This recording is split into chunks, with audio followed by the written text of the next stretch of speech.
O sol de junho descia implacável sobre a cidade de Paraty, no litoral do Rio de Janeiro, tingindo as paredes coloniais de branco e as pedras das ruas com tons dourados que faziam tudo parecer estar em chamas.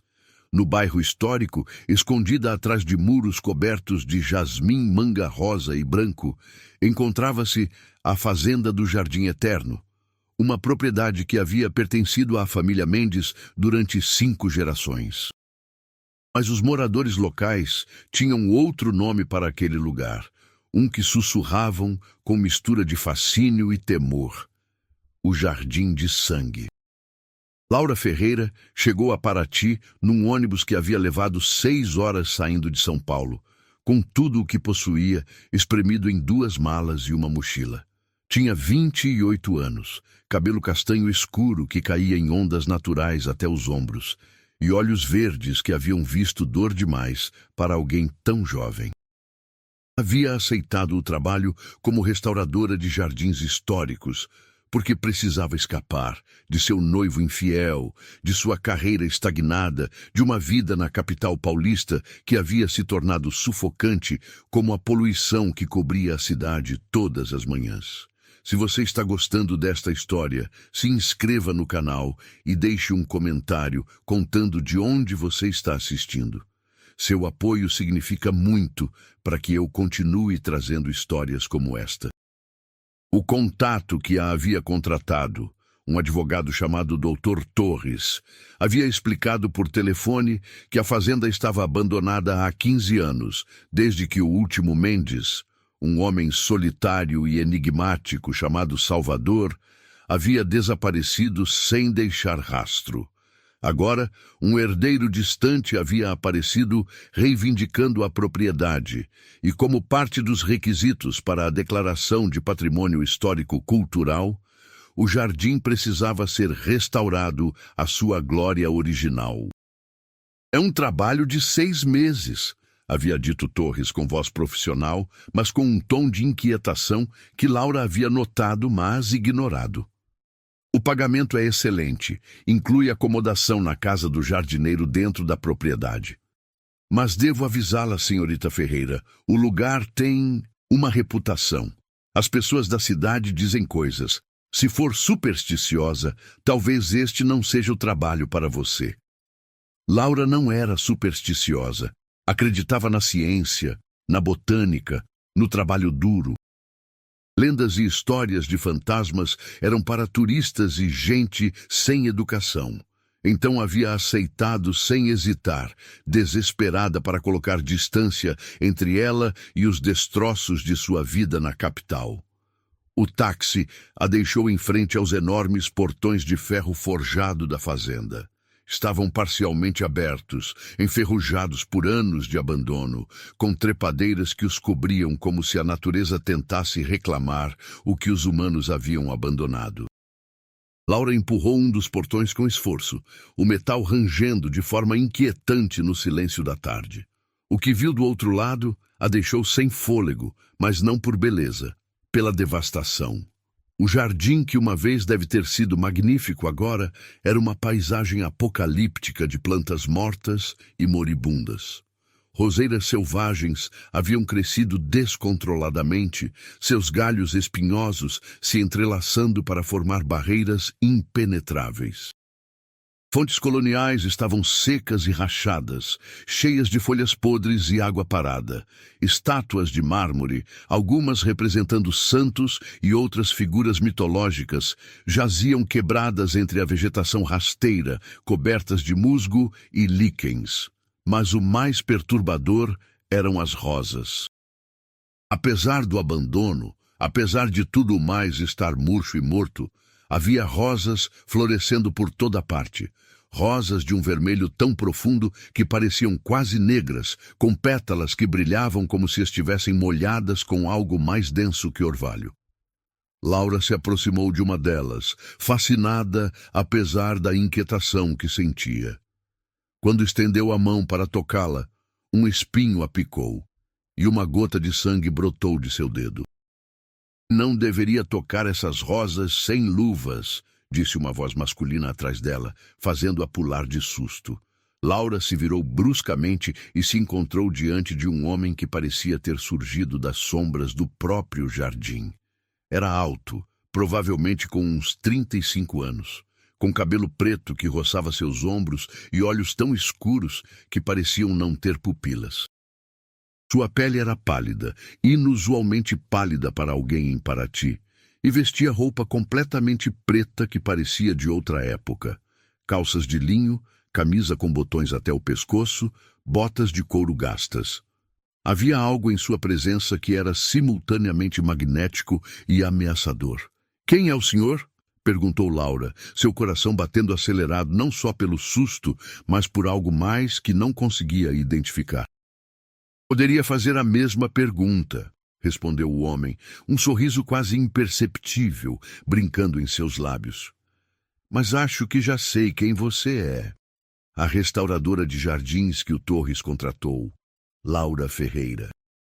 A forma como pronunciou seu nome fez um arrepio percorrer sua coluna. "Sim, sou eu. E o senhor? Meu nome é Daniel Mendes. Sou o herdeiro desta propriedade." Seus olhos pousaram no dedo de Laura, onde ainda brotava sangue. "As rosas têm sede. Sempre tiveram sede." Laura levou o dedo à boca instintivamente, saboreando o gosto metálico do próprio sangue. "O Dr. Torres não mencionou que o proprietário estaria aqui. Disse que morava na Europa." "Morei na Europa durante anos. Mas quando soube que finalmente haviam declarado meu tio Salvador legalmente morto, sabia que era hora de voltar." Daniel se moveu mais perto e Laura pôde sentir um cheiro nele, não colônia nem sabonete, mas algo mais primordial, como terra úmida e flores em decomposição. Este jardim era o orgulho da minha família durante gerações. Meu bisavô o plantou há mais de 150 anos, usando técnicas que trouxe de Portugal e que misturou com o conhecimento botânico dos indígenas locais. Cada planta, cada árvore tem uma história. "Incluindo as rosas?" perguntou Laura, fascinada apesar de seu desconforto. A expressão de Daniel se escureceu. "Especialmente as rosas. São rosa-sangue, uma variedade que meu bisavô criou através de enxertos impossíveis. Combinou rosas europeias com uma planta local que os tupinambás usavam em rituais de sangue. Dizem que as primeiras rosas que floresceram foram regadas com sangue humano, que por isso tem essa cor, esse cheiro, e por isso nunca morrem, não importa quanto o jardim seja negligenciado." Laura riu nervosamente. "Isso é só uma lenda, certamente. Botanicamente falando, rosas são resistentes, mas não imortais." "Tem certeza?" Daniel apontou ao redor do jardim devastado. "Tudo aqui está morto ou morrendo, exceto as rosas. Elas estão florescendo há 15 anos sem água, sem cuidado, sem nada exceto o que quer que as alimente." Um silêncio desconfortável caiu entre eles. Laura quebrou o contato visual primeiro, olhando para a casa grande que se erguia ao fundo do jardim. Uma estrutura colonial de 2 andares com varandas de ferro forjado e janelas com venezianas fechadas. "O Dr. Torres disse que eu ficaria na casa do jardineiro." "Fica do outro lado do jardim, vou mostrar o caminho, embora aviso que teremos que atravessar o coração do jardim. Os caminhos laterais estão completamente bloqueados." Daniel começou a andar e Laura o seguiu, arrastando suas malas pela trilha coberta de vegetação. À medida que se aprofundavam, Laura sentia que a temperatura baixava, apesar do calor do dia. As rosas cresciam mais densamente aqui, formando paredes vivas de espinhos e pétalas carmesim. E havia algo mais, um som, quase imperceptível, como sussurros ou canções distantes trazidas pelo vento. "Está ouvindo isso?" perguntou parando. Daniel não parou. "O vento nas folhas.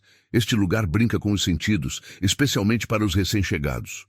Você vai se acostumar." Mas Laura não tinha tanta certeza. Os sussurros pareciam formar palavras, nomes, súplicas. Balançou a cabeça, atribuindo ao cansaço da viagem e ao calor. Finalmente, chegaram a uma pequena casa de pedra meio escondida atrás de uma enorme jabuticabeira. Era modesta, mas encantadora, com uma porta de madeira azul e janelas com molduras brancas. Daniel tirou uma chave antiga do bolsillo e abriu a porta, que se abriu com um rangido. O interior estava surpreendentemente limpo, como se alguém tivesse estado cuidando do lugar. Havia uma sala de estar com lareira, uma pequena cozinha, um banheiro, e no segundo andar, segundo Daniel explicou, um quarto e um escritório, que ela poderia usar como espaço de trabalho. Torres se certificou de que tivesse eletricidade e água encanada instaladas na semana passada, disse Daniel, deixando as malas de Laura no chão. Também há Wi-Fi, embora o sinal seja irregular. A cidade está a 20 minutos caminhando se precisar de mantimentos. Obrigada, respondeu Laura, sentindo subitamente quão exausta estava. Quando quer que eu comece o trabalho? Amanhã é suficiente. Você precisa descansar. Daniel se dirigiu à porta, mas parou no umbral. Senhorita Ferreira, mais uma coisa. Não saia ao jardim à noite. As coisas se movem na escuridão aqui, e nem sempre são animais. Antes que Laura pudesse responder, ele já havia desaparecido nas sombras alongadas do entardecer. Laura fechou a porta e se apoiou contra ela, seu coração batendo rapidamente. São só superstições, disse a si mesma em voz alta. Lendas locais para assustar turistas.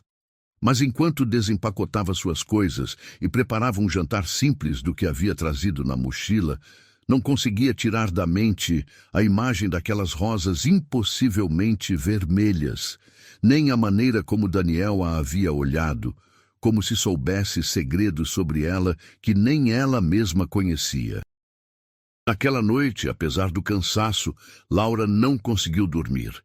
Deitava na cama do segundo andar, escutando os sons noturnos do jardim, e os sussurros estavam lá novamente, mais claros agora na quietude da noite. Desta vez, definitivamente soavam como vozes. Múltiplas vozes, algumas masculinas, algumas femininas, todas falando em português, mas em dialetos e sotaques que pareciam de épocas diferentes. Levantou-se e foi até a janela, olhando para o jardim banhado pela luz da lua. As rosas pareciam brilhar com luz própria, pulsando suavemente como corações batendo, e então viu algo que fez o sangue gelar em suas veias. Figuras se movendo entre as rosas. Não eram animais nem sombras projetadas pelas nuvens. Eram formas humanas, translúcidas e etéreas, flutuando sobre o chão. Suas mãos estendidas para as flores como se as estivessem acariciando. Laura recuou da janela, sua respiração acelerada. Não é real, sussurrou. É só minha imaginação, o estresse, a viagem. Forçou-se a voltar para a cama, fechou os olhos com força e, eventualmente, de pura exaustão, adormeceu. Acordou com o sol entrando pela janela e o canto dos pássaros. Vestiu-se rapidamente com roupa de trabalho, jeans resistentes, botas, uma camisa de manga comprida e luvas grossas. E desceu à cozinha para preparar café. À luz do dia, seus medos da noite anterior pareciam ridículos. Era uma cientista, uma profissional. Não ia se deixar intimidar por histórias de fantasmas e lendas locais. Depois do café da manhã, pegou seu caderno de campo, câmera e ferramentas básicas e saiu para começar sua avaliação do jardim. Precisava documentar cada seção, identificar as espécies presentes, determinar o que podia ser salvo e o que precisava ser substituído e criar um plano de restauração detalhado. O jardim era enorme, provavelmente 5 hectares no total, e estava dividido em seções que uma vez haviam tido temas distintos. Havia restos do que parecia ter sido um jardim formal francês, com cercas vivas geométricas agora selvagens. Uma área que provavelmente foi uma horta de ervas medicinais, Uma seção com árvores frutíferas que ainda produziam laranjas, limas e romãs, apesar do abandono. E no centro, dominando tudo, estava o Jardim das Rosas, um espaço circular cercado por uma arcada de pedra coberta de trepadeiras, com uma fonte monumental no meio. Laura se aproximou cautelosamente desta área central. As rosas cresciam aqui em profusão quase obscena, seus caules tão grossos quanto braços humanos, suas flores do tamanho de pratos. O aroma era embriagante, doce, mas com um toque metálico que lembrava sangue. No centro da fonte seca havia uma estátua. Não um santo ou figura mitológica, mas uma mulher com vestido longo, seu rosto olhando para cima com expressão de êxtase ou agonia, era difícil dizer qual. Bonita, não é? A voz de Daniel a sobressaltou novamente. Ele precisava parar de aparecer assim do nada. Estava me perguntando quando apareceria, disse Laura, tentando soar irritada mais que assustada. Quem é ela? A mulher da estátua? Daniel se aproximou, seus passos silenciosos sobre a grama morta. Se chamava Catarina. Foi a primeira esposa do meu bisavô, Tomás Mendes. Morreu jovem, tinha apenas 25 anos, em circunstâncias misteriosas. Esta fonte foi construída em sua memória, e este jardim de rosas plantado sobre seu túmulo. Laura o olhou com olhos arregalados. Seu túmulo? Ela está enterrada aqui? Diretamente sob a estátua, e ao redor dela, num círculo de 10 metros, estão enterrados os corpos de todos os Mendes que morreram desde então. Este não é apenas um jardim, senhorita Ferreira. É um cemitério familiar, e as rosas bebem dos mortos. O horror que Laura sentiu deve ter sido evidente em seu rosto, porque Daniel riu. Um som baixo e sem humor. Agora você entende por que o povo o chama de Jardim de Sangue. Não é apenas uma metáfora poética. As raízes dessas rosas literalmente se alimentam dos corpos enterrados aqui. Por isso nunca morrem. Por isso sua cor é tão intensa. E por isso dizem que quem é enterrado aqui nunca descansa realmente. Sua essência, sua alma, fica presa nas flores. Laura recuou das rosas como se tivessem tentado mordê-la. Isto é doentio. Por que alguém quereria fazer algo assim? Meu bisavô estava louco de dor depois da morte de Catarina. Segundo os diários da família que encontrei, ela foi assassinada, envenenada por uma amante ciumenta. Tomás jurou que enquanto as rosas florescessem, Catarina viveria através delas. Contratou um botânico e um curandeiro tupinambá, e juntos criaram essas aberrações. E funcionou, pelo menos segundo ele. Dizia que podia ouvir a voz de Catarina no sussurro das pétalas, que podia sentir sua presença cada vez que entrava no jardim. Isso é loucura, sussurrou Laura. É mesmo? Daniel a olhou intensamente. Você as ouviu ontem à noite, não foi? As vozes, viu as figuras entre as rosas. Não se dê ao trabalho de negar. Está escrito no seu rosto. Laura não respondeu. Não podia. Porque ele estava certo. Havia visto algo, havia ouvido algo. E parada aqui agora, à luz do dia, com o conhecimento de que estava pisando sobre túmulos, sobre cadáveres que alimentavam plantas impossíveis, não podia simplesmente descartar como imaginação. Por que me contratou para restaurar isto? Perguntou finalmente. Se é um cemitério, se é o que diz que é, por que não simplesmente deixá-lo em paz? Porque preciso quebrar a maldição, disse Daniel, e pela primeira vez ela viu algo vulnerável em sua expressão. Minha família está presa neste lugar há gerações. Meu tio Salvador foi o último guardião do jardim. Passava cada momento acordado aqui, conversando com as rosas, ouvindo os mortos. Eventualmente ficou tão consumido que uma noite simplesmente caminhou para o jardim e nunca saiu. Encontraram sua roupa no dia seguinte, vazia, como se ele simplesmente tivesse se desvanecido, e apareceu uma nova rosa, uma rosa branca com veios vermelhos, crescendo exatamente onde ele havia estado parado. Laura sentiu náusea. Está sugerindo que as rosas o consumiram de alguma forma? Estou dizendo que este jardim está vivo de maneiras que a ciência não pode explicar. Estou dizendo que cada geração da minha família sacrificou algo a este lugar. Tempo, sanidade, vidas. Eu sou o último Mendes. Não tenho filhos. Não quero ter filhos. Quero que esta linhagem termine comigo. Mas para fazer isso, preciso nos libertar. E acredito que a chave está em restaurar o jardim completamente, trazê-lo de volta ao seu estado original, e então realizar um ritual para desfazer o que meu bisavô começou. Um ritual? Laura quase riu pelo absurdo de tudo. Isto é loucura. Sou botânica, não bruxa ou exorcista ou o que quer que precise. Você é exatamente o que preciso, insistiu Daniel, dando um passo mais perto. Estavam agora a apenas centímetros de distância, e Laura podia ver que seus olhos não eram completamente pretos. Havia nuances de marrom escuro e verde, como terra fértil.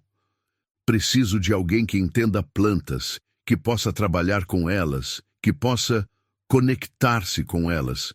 E você tem algo mais. Posso sentir a dor em você, uma ferida recente. As rosas respondem à dor, respondem ao sangue. Laura deveria ter se afastado, deveria ter feito suas malas e pegado o próximo ônibus de volta para São Paulo. Mas não fez. Em parte porque precisava desesperadamente do dinheiro. Em parte porque, apesar de tudo, estava fascinada. Mas principalmente porque quando Daniel a olhava assim, como se pudesse ver diretamente em sua alma, algo dentro dela respondia, algo escuro e faminto que não sabia que possuía. Quanto tempo temos? Perguntou, surpreendendo a si mesma. 6 meses até o aniversário da morte de Catarina.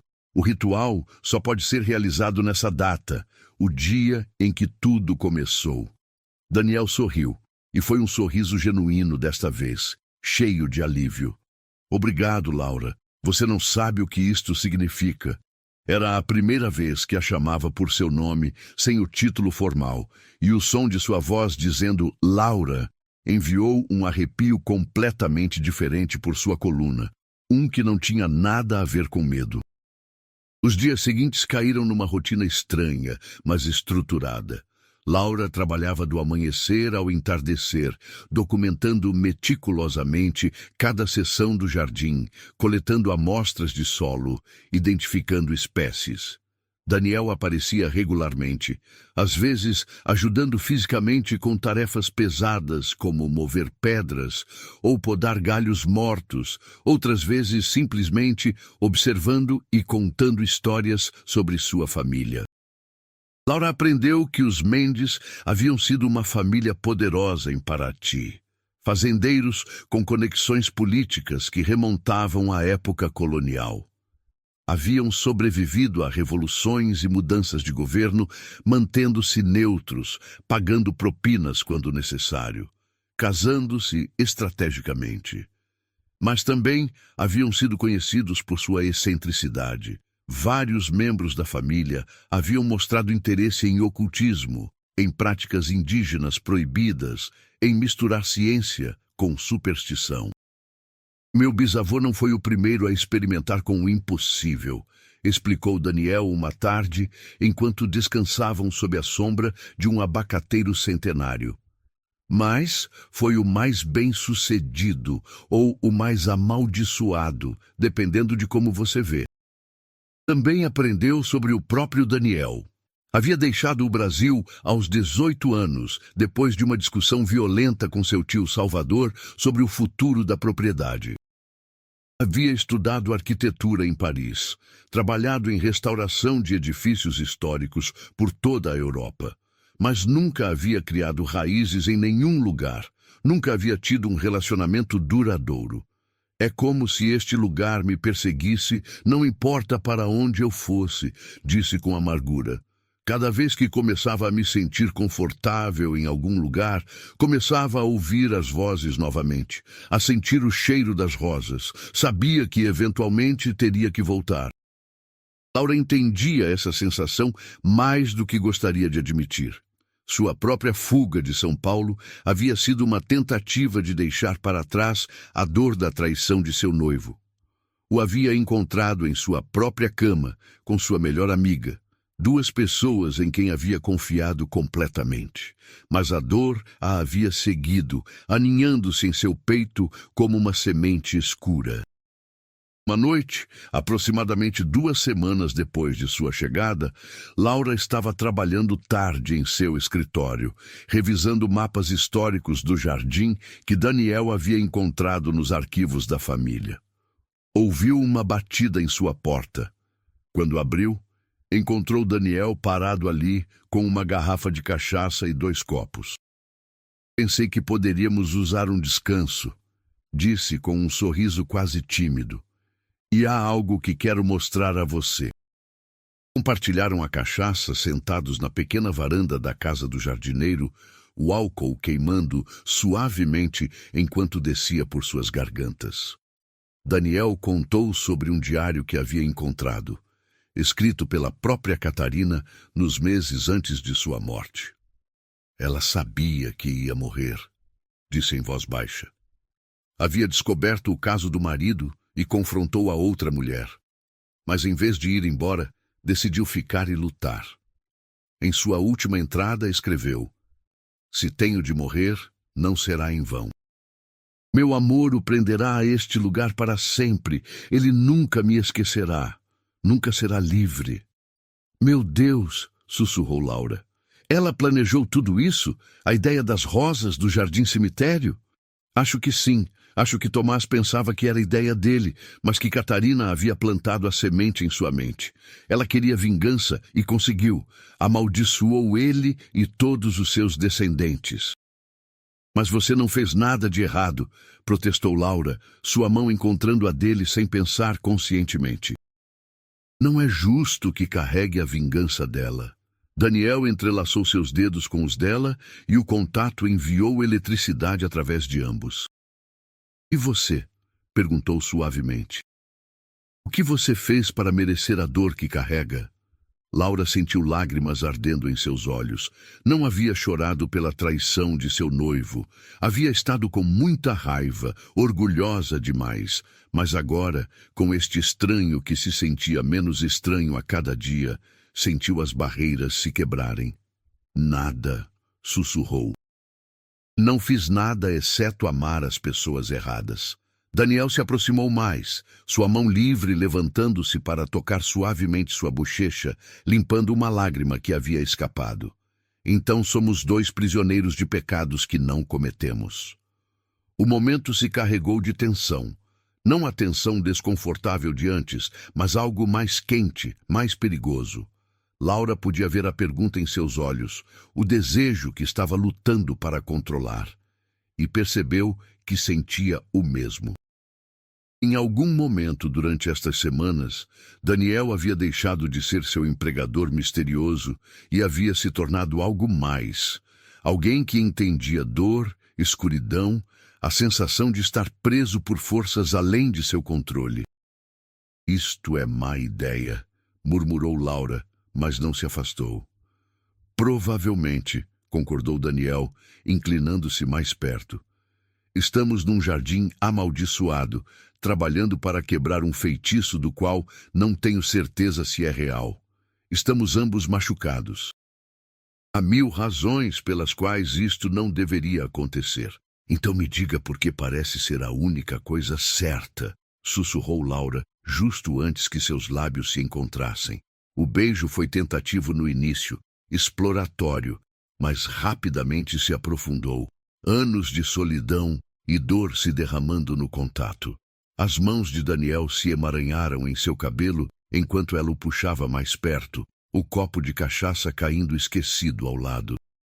Beijaram-se até que ambos estavam sem fôlego, até que o ar noturno se sentia carregado com mais que apenas o aroma das rosas. Quando finalmente se separaram, permaneceram testa contra testa, suas respirações se misturando. Fique comigo esta noite, sussurrou Daniel. Não quero estar sozinho naquela casa grande e vazia. Laura sabia que era perigoso. Sabia que estava cruzando uma linha que não poderia descruzar. Mas assentiu de qualquer forma, pegou sua mão e deixou que ele a guiasse através do jardim escuro em direção à casa grande. A casa dos Mendes era tão impressionante por dentro quanto prometia ser por fora. Tetos altos com vigas expostas, pisos de mármore, móveis antigos cobertos com lençóis brancos como fantasmas esperando despertar. Daniel a levou diretamente ao seu quarto no segundo andar, um espaço surpreendentemente moderno, em contraste com o resto da casa, com uma cama grande, estantes cheias de livros em várias línguas e janelas que davam para o jardim. Fizeram amor naquela noite com um desespero que beirava a violência. Duas pessoas tentando esquecer sua dor no corpo do outro, tentando afirmar sua humanidade, sua capacidade de sentir algo além de sofrimento. Foi catártico e aterrador e perfeito em sua imperfeição. Depois, deitados na escuridão com a cabeça de Laura no peito de Daniel, escutando as batidas de seu coração, ela sussurrou. O que estamos fazendo? Sobrevivendo, respondeu ele simplesmente. Da única maneira que sabemos. Desde aquela noite, algo mudou entre eles. Durante o dia, mantinham uma aparência de profissionalismo. Laura trabalhava no jardim. Daniel cuidava dos aspectos legais da propriedade, consultava com advogados e contadores. Mas toda noite se encontravam. Às vezes na casa grande, às vezes na casa do jardineiro. Às vezes conversavam por horas sobre suas vidas, seus medos, suas esperanças. Outras vezes apenas se agarravam um ao outro em silêncio, encontrando consolo no contato físico. O jardim respondia ao relacionamento crescente deles de maneiras estranhas. As rosas pareciam florescer mais intensamente, seu aroma se tornando quase intoxicante. Laura começou a ter sonhos vívidos, não pesadelos, mas visões. Via Catarina caminhando pelo jardim em vida, seu rosto lindo, mas seus olhos cheios de tristeza e raiva. Via Tomás, o bisavô de Daniel, tão consumido pela culpa que mal parecia humano. Via gerações de Mendes, cada um adicionando sua própria história de dor ao jardim. As rosas estão te mostrando a história, disse Daniel quando ela contou sobre os sonhos. Você está se conectando com elas de maneiras que eu nunca pude. É por isso que você é perfeita para isto. Elas te escolheram. Mas os sonhos se tornaram mais sombrios conforme as semanas passavam. Começou a ver como Catarina havia sido assassinada. Veneno misturado em seu vinho pelas mãos de sua rival. Seu corpo convulsionando, seus lábios ficando azuis. Viu como em seus últimos momentos Catarina havia murmurado palavras numa língua que Laura não reconhecia, mas que de alguma forma entendia. Palavras de ligação, de maldição, de amor tão intenso que se tornou tóxico. Ela não queria apenas prendê-lo, disse Laura a Daniel, uma manhã depois de um sonho particularmente perturbador. Queria que todos os Mendes sofressem o que ela sofreu. Amor traído, confiança quebrada. Por isso, nenhum de seus ancestrais teve casamentos felizes. Por isso, todos acabaram sozinhos, obcecados com o jardim. Daniel empalideceu. Meu tio Salvador nunca se casou. Meu pai morreu sozinho depois que minha mãe o deixou. Meu avô teve 3 esposas e nenhum relacionamento durou mais de 5 anos. Olhou para Laura com olhos cheios de medo. Nós, o que temos? Não, Laura o interrompeu ferozmente, pegando seu rosto entre as mãos. Não vamos deixá-la vencer. Vamos quebrar isto e vamos ser livres, nós dois. Mas mesmo enquanto dizia as palavras, sentia dúvida, porque os sonhos lhe haviam mostrado algo mais, que Catarina não estava agindo sozinha. Havia procurado ajuda de uma curandeira tupinambá, uma mulher que conhecia os velhos caminhos, as magias que precediam Cristo e os conquistadores. E essa magia não era algo que pudesse ser desfeito simplesmente restaurando um jardim. Laura começou a investigar por conta própria, viajando à cidade para falar com anciãos, procurando curandeiras que pudessem dar informações. Finalmente encontrou uma mulher de 90 anos chamada Mãe Jurema, que se lembrava de histórias que sua avó lhe havia contado sobre os Mendes. A curandeira que ajudou a senhora amaldiçoada era minha bisavó, disse Mãe Jurema, seus olhos nublados, mas sua mente clara. Ela se arrependeu depois. Disse que havia liberado algo que não deveria ter sido despertado. O amor daquela mulher não era amor, era possessão, obsessão. E quando você mistura isso com sangue e terra e as palavras antigas, cria algo que não pode morrer. Como se quebra? Perguntou Laura desesperadamente. Mãe Jurema a olhou durante um longo momento. Só pode ser quebrado com um sacrifício igual. Alguém deve escolher livremente deixar o amor ir, renunciar à possessão, oferecer perdão onde foi dada a vingança. Mas isso requer um coração mais forte que o que amaldiçoou o lugar. E requer sangue, não tomado à força, mas dado livremente. Laura voltou ao jardim com a informação, sua mente girando. Como podiam oferecer perdão por algo que não haviam feito? E o que significava dar sangue livremente? O trabalho de restauração continuava. Haviam contratado trabalhadores da cidade para ajudar com as tarefas mais pesadas, substituindo pedras quebradas nas fontes, podando árvores, reconstruindo caminhos. Mas ninguém tocava as rosas. Essas, Laura insistiu, deviam ser deixadas até o final, até que estivessem prontos para o ritual. Para maio, 5 meses depois de sua chegada, o jardim estava quase irreconhecível. As áreas formais haviam sido restauradas aos seus desenhos geométricos originais. As árvores frutíferas haviam sido podadas e fertilizadas. A horta de ervas replantada com espécies medicinais tradicionais. Só restava o jardim das rosas, o coração escuro de tudo. O relacionamento de Laura com Daniel também havia evoluído. Já não era apenas paixão desesperada ou consolo mútuo. Haviam se apaixonado, verdadeiramente, profundamente, do tipo de amor que ela nunca havia experimentado com seu noivo. Daniel havia, não a versão polida que apresentava ao mundo, mas seu eu real, com todas suas inseguranças e medos e cicatrizes. E ela via nele não apenas o herdeiro amaldiçoado, mas um homem genuinamente bom, tentando quebrar padrões que não havia estabelecido. Faziam planos para o futuro, como uma vez que o ritual funcionasse. Poderiam viajar juntos, talvez se estabelecer em algum lugar novo, livres das sombras do passado.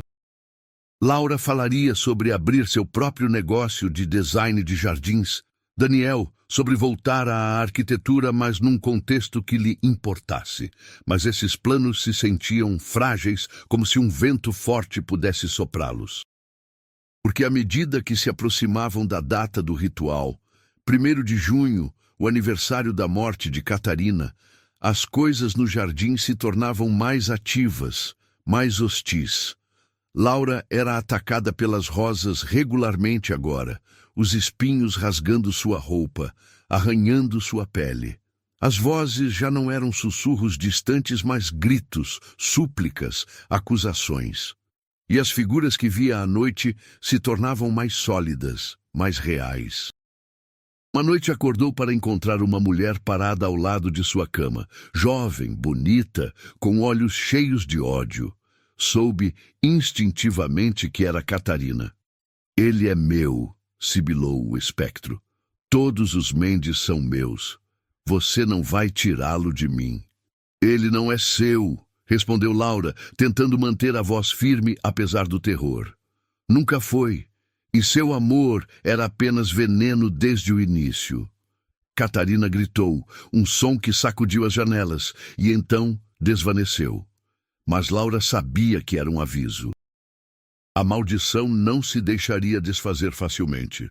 A noite antes do ritual, Daniel e Laura estavam no jardim sob a lua cheia, preparando tudo. Haviam seguido as instruções que Mãe Jurema lhes havia dado, marcando um círculo ao redor da fonte com sal, colocando velas em pontos cardeais, preparando oferendas de copal, cachaça e flores. E no centro, junto à estátua de Catarina, haviam colocado uma faca cerimonial antiga que Daniel havia encontrado nos arquivos da família, a mesma ferramenta que havia sido usada no ritual original. Ainda não sei exatamente o que devemos fazer, admitiu Daniel, seu rosto iluminado pelas velas tremeluzentes. Mãe Jurema disse que as palavras viriam quando chegasse o momento, mas... Confie, disse Laura, pegando suas mãos. Chegamos tão longe. Vamos terminar. Daniel a puxou para si, segurando-a apertadamente. Laura, aconteça o que acontecer amanhã, você precisa saber que estes meses com você foram os mais felizes da minha vida. Você me deu esperança quando pensei que não havia nenhuma. Não fale como se fosse uma despedida, disse ela, mas sua voz tremia, porque ambos sentiam que algo terrível se aproximava. Passaram aquela noite juntos, na casa grande, fazendo amor com uma ternura que beirava o desespero, memorizando cada toque, cada beijo, como se pudesse ser o último. A manhã do 1º de junho amanheceu nublada e opressiva, o ar pesado com umidade. Laura acordou sentindo-se tonta. Seus sonhos haviam estado cheios de sangue e rosas, e vozes gritando avisos que não podia entender completamente. Passaram o dia em preparação silenciosa, nenhum dos dois comendo muito, ambos perdidos em seus próprios pensamentos. À medida que o sol começava a se pôr, Mãe Jurema chegou, apoiando-se pesadamente num bastão, seu rosto grave. O momento é à meia-noite, disse. Quando o dia de sua morte começa. Estarei aqui para guiá-los, mas vocês devem fazer o trabalho. Sou velha demais, minha conexão com este mundo fraca demais. Precisam de juventude, paixão, amor verdadeiro para contrariar o que foi feito. Quando caiu a escuridão, os três se reuniram no Jardim das Rosas. As flores brilhavam na escuridão, pulsando com luz vermelha como sangue iluminado de dentro. O ar estava carregado de energia, fazendo os pelos dos braços de Laura se eriçarem. À medida que a meia-noite se aproximava, as figuras começaram a aparecer. Não apenas Catarina agora, mas todos os Mendes mortos, toda a família presa pela maldição. Formavam um círculo ao redor da fonte. Seus rostos expressando emoções complexas, dor, raiva, esperança. Mãe Jurema começou a cantar em tupi, sua voz surpreendentemente forte para alguém tão frágil. As palavras eram antigas, anteriores ao português, anteriores mesmo aos incas. Eram as palavras da própria terra. Daniel pegou a faca cerimonial, olhando para Laura com olhos cheios de amor e medo. Juntos, disse. Juntos, concordou ela. Ambos cortaram suas palmas, permitindo que o sangue gotejasse sobre a terra, sobre as raízes das rosas. E enquanto faziam isso, palavras vieram a Laura, não de sua própria mente, mas de algum lugar mais profundo, mais antigo. Libertamos o que foi amarrado, disse, sua voz ressoando estranhamente no espaço carregado. Perdoamos o que foi transgredido. Renunciamos à possessão. Escolhemos amor que liberta, não amor que escraviza. Daniel repetiu as palavras, e à medida que fazia, as figuras espectrais começaram a mudar. A raiva em seus rostos se suavizava, substituída por algo como alívio. Mas Catarina não estava pronta para se render. Sua forma se solidificou, tornando-se mais real que qualquer dos outros. Não, gritou, são meus, este jardim é meu, vocês não podem tirá-lo. Laura enfrentou o espectro sem recuar. Eles não são seus, nunca foram, Seu marido a traiu sim, e isso foi cruel. Mas o que você fez em resposta foi pior. Condenou gerações de inocentes. Isso termina agora. E quem é você para me julgar? Catarina se moveu mais perto, seu rosto distorcido por séculos de raiva. Você que foi traída tão pateticamente, acha que seu amor é diferente? Acha que ele não vai te machucar como todos os homens machucam? Por um momento, Laura sentiu a dúvida se infiltrar. Mas então olhou para Daniel, viu a devoção em seus olhos e soube. Este amor era diferente. Este amor havia crescido não apesar da dor, mas através dela, forjado em compreensão mútua e respeito. Meu amor é diferente porque escolho que seja, disse Laura com firmeza. Escolho confiar, escolho perdoar e escolho libertar você, Catarina. Porque ninguém merece estar preso por seu próprio ódio durante séculos.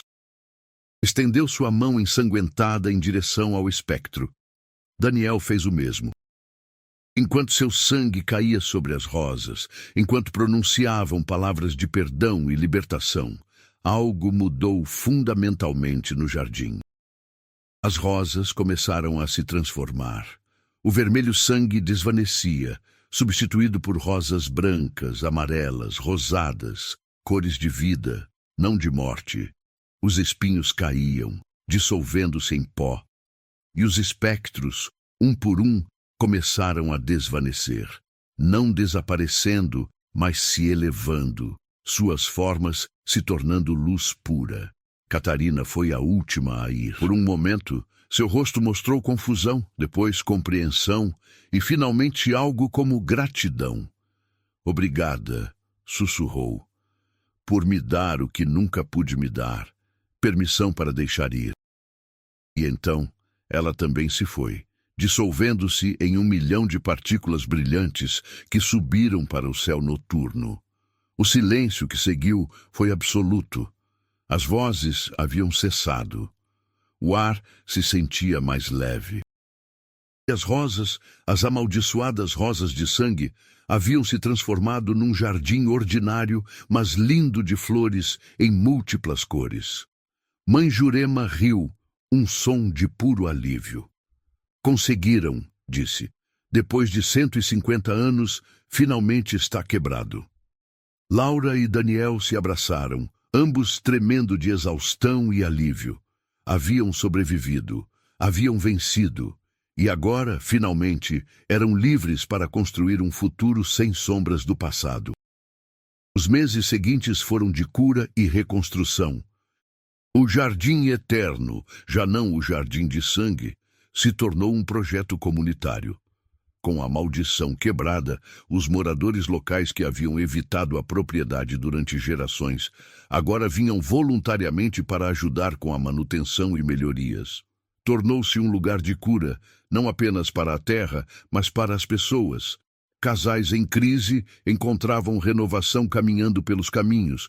Crianças doentes se recuperavam brincando entre as flores. Idosos encontravam paz sentados junto às fontes restauradas. O de Laura estabeleceu seu próprio negócio de design de jardins, com base em Paraty, especializando-se na restauração de espaços históricos, com respeito pelas tradições locais. Seu trabalho com o Jardim Eterno lhe havia trazido reconhecimento nacional e logo tinha mais projetos do que podia administrar sozinha. Daniel decidiu converter a Casa Grande num centro cultural, oferecendo workshops sobre arquitetura colonial, história local e técnicas tradicionais de jardinagem. Também estabeleceu um programa de bolsas para jovens indígenas interessados em estudar preservação histórica. Sua experiência na Europa lhe havia dado perspectivas valiosas sobre como honrar o passado enquanto se constrói o futuro. Casaram-se numa cerimônia simples, mas linda, no jardim transformado, exatamente 1 ano depois do ritual que havia quebrado a maldição. Mãe Jurema oficiou a cerimônia usando tanto tradições católicas quanto tupinambás, abençoando sua união com fumaça de copal e pétalas de rosa branca. As mesmas rosas que uma vez haviam sido símbolos de morte, agora eram símbolos de novo começo. "E seu amor seja como estas rosas", disse mãe Jurema, enquanto espalhava as pétalas, "que cresça em terra fértil, que floresça sob o sol e chuva igualmente, e que traga beleza ao mundo sem exigir sangue em troca." Laura olhou para Daniel enquanto trocavam votos, vendo não o herdeiro amaldiçoado que havia conhecido meses atrás, mas o homem que havia escolhido quebrar correntes de gerações. E Daniel olhou para ela vendo não a cientista ferida fugindo de seu passado, mas a mulher corajosa que havia enfrentado fantasmas literais e metafóricos e emergido mais forte. "Eu te amo", sussurrou Daniel enquanto colocava o anel em seu dedo. Não com o amor possessivo que amaldiçoou este lugar, mas com o amor que liberta. "Você é minha escolha, minha parceira, minha luz." "Eu te amo", respondeu Laura, sua voz firme e clara. "Não apesar da escuridão que enfrentamos, mas por causa dela.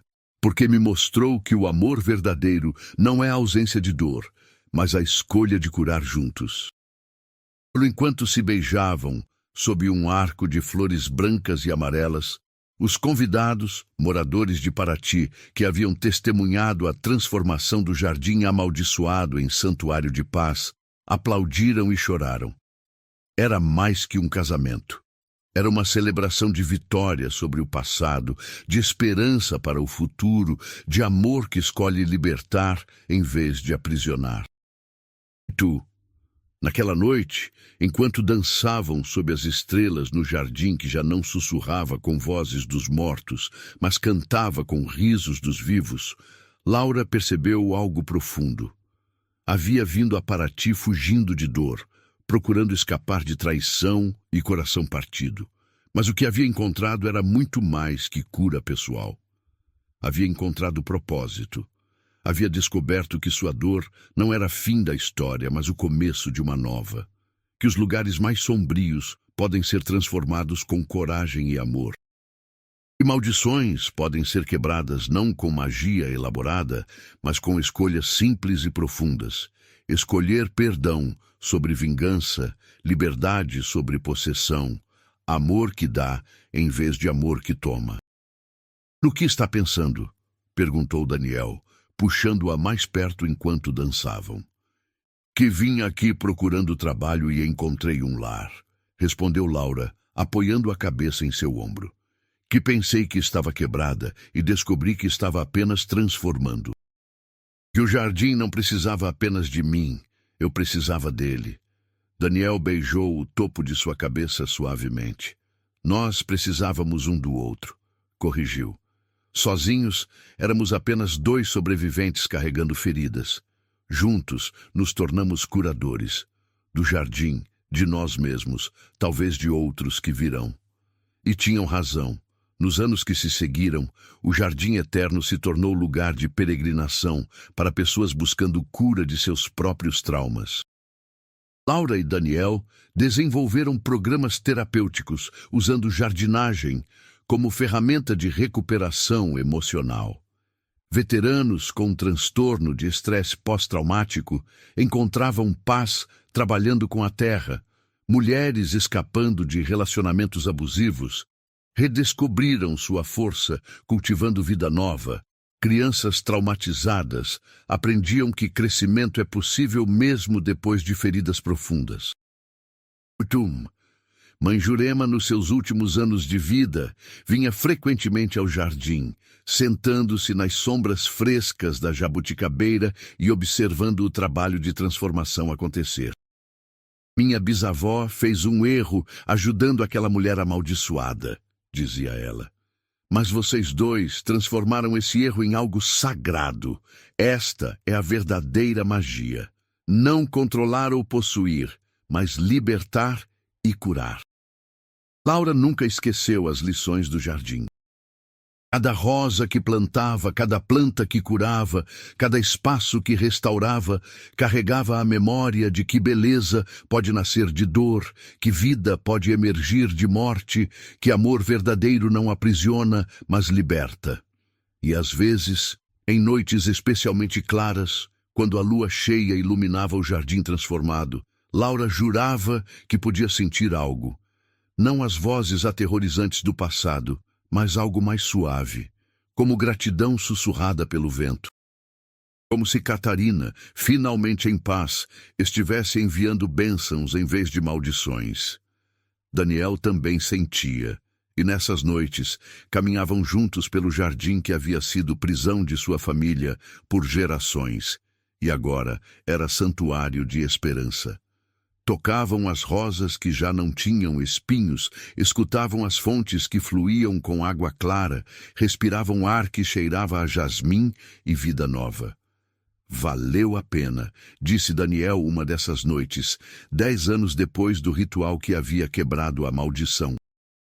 Estavam parados exatamente onde a estátua de Catarina havia estado, agora substituída por uma fonte simples com placa de bronze que dizia: em memória dos que sofreram, em esperança para os que virão, que este jardim seja sempre lugar de libertação, nunca de prisão.